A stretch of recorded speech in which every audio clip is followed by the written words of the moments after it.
Assalamualaikum warahmatullahi wabarakatuh. Selamat siang Gorontalo. Ololo habari bosku. Ya, kali ini saya masih berada di area Gunung Dumbo dan sekitarnya atau Pegunungan Dumbo, Talumolo dan sekitarnya. Jadi dan tentu saja di muara Sungai Bone, tepatnya dari Kampung Puncur, Kota Gorontalo. Jadi eksplorasi saya di Pegunungan Dumbo ini dulunya saya menemukan banyak batuan mineral logam. Jadi mineral logamnya seperti tembaga, nikel, emas, besi, dan mineral-mineral lainnya yang tentu saja harganya cukup bernilai. Jadi kalau kita ke area Pegunungan Dumbo dan sekitarnya ini, kita akan menemukan banyak batuan gamping, karst, dan batuan-batuan metamorf dan lainnya lah. Jadi cukup banyak ya jenis batuan di area Pegunungan Dumbo, Talumolo, Botu dan sekitarnya ini ya. Itu.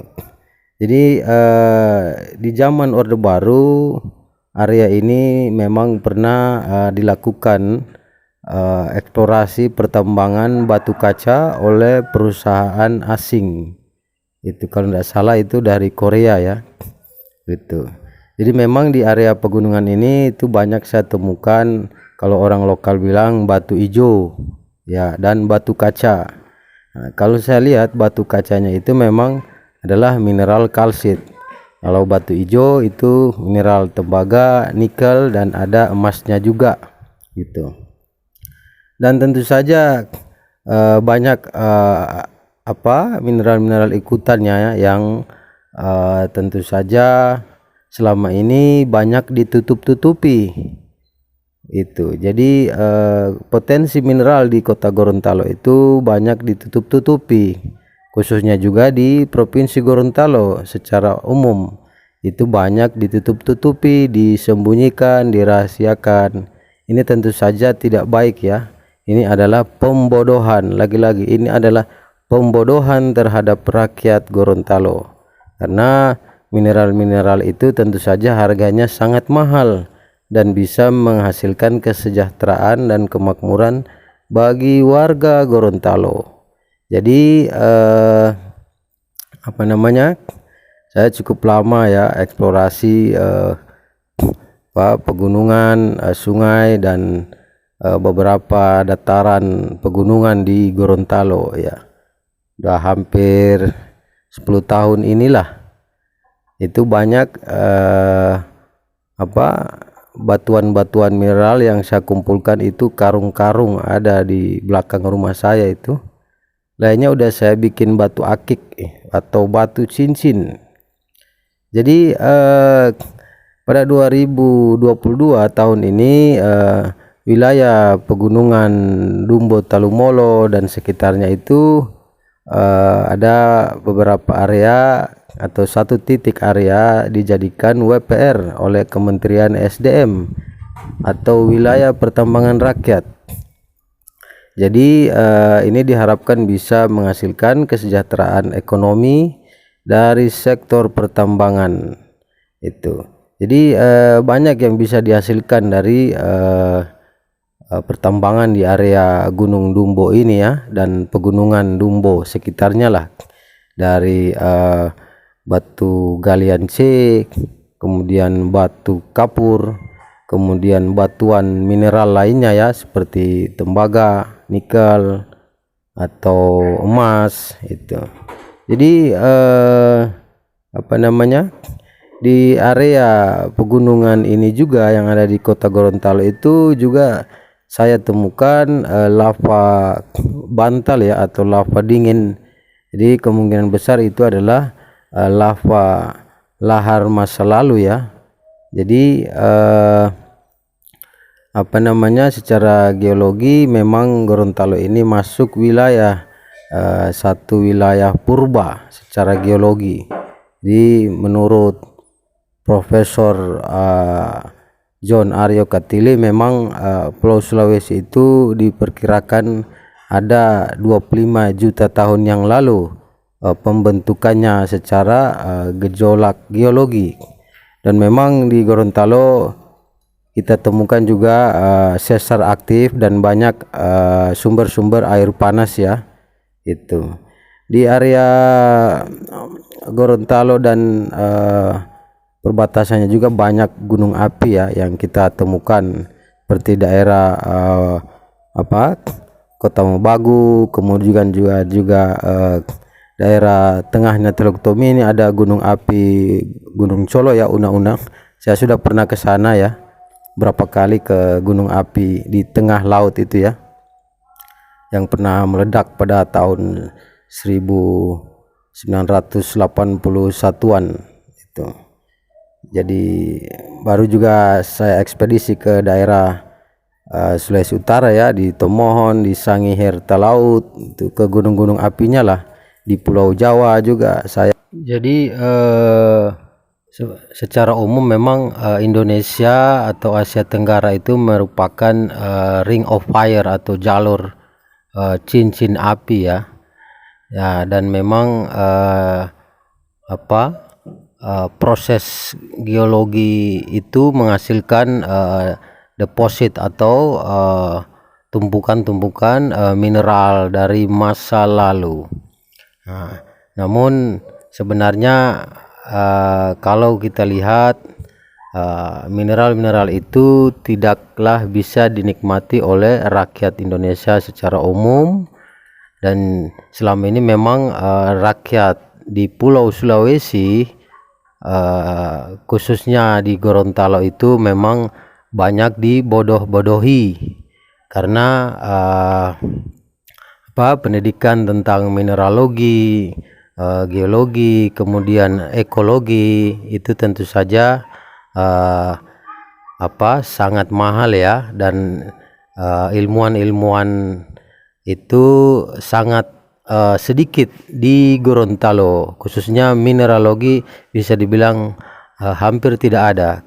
Saya pun harus belajar secara otodidak tentang mineral itu, dan kemudian juga melakukan belajar di alam langsung ya, pada wilayah praktek dan pengamatan lapangan itu.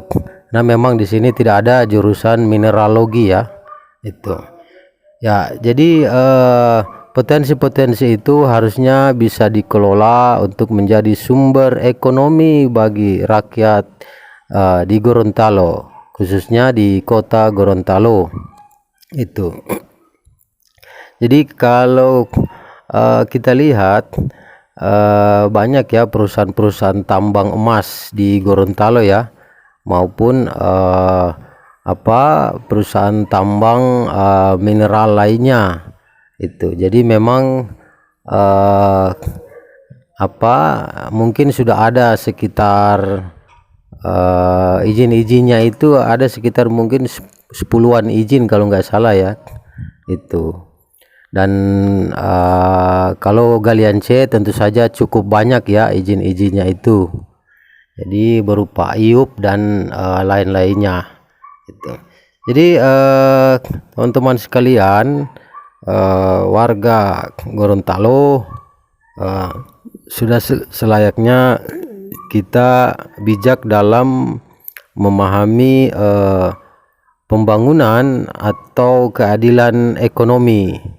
Jadi sektor mineral itu bisa menjadi alternatif, atau sektor batuan juga bisa menjadi alternatif sumber pendapatan ekonomi itu. Karena kalau kita hanya mengandalkan sektor pertanian tentu saja tidak cukup.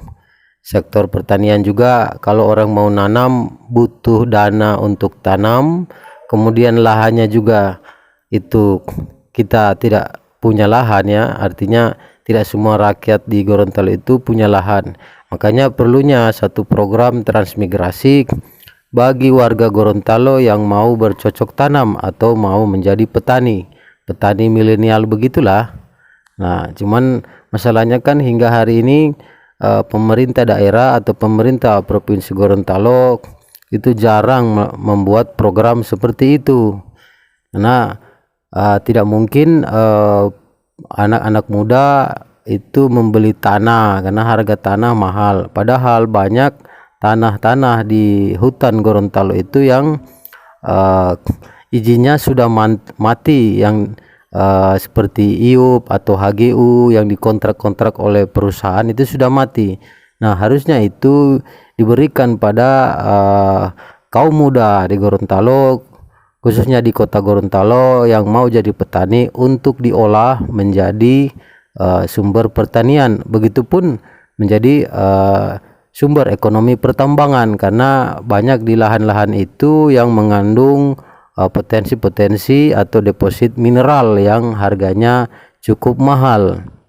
Jadi ini adalah satu tantangan bagi pemerintah daerah di kota Gorontalo dan pemerintah provinsi di Gorontalo agar memperhatikan sektor pertambangan dan sektor pertanian, khususnya bagi anak muda, bagi generasi muda, karena generasi muda inilah atau milenial inilah yang akan menggantikan atau regenerasi generasi tua masa lalu di Provinsi Gorontalo. Jadi jangan hanya berdirinya Provinsi Gorontalo ini hanya dinikmati oleh sekelompok orang dan oleh hanya sekelompok perusahaan-perusahaan raksasa nasional.